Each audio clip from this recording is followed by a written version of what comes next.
Silence or inactivity doesn't mean you don't care.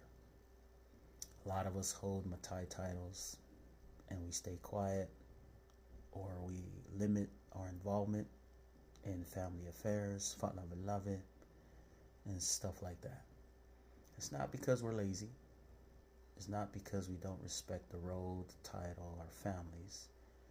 It's because no one ever taught us how to speak, how to conduct ourselves, how to prepare, how to serve. And that's why I created lawanganuufasoa.com.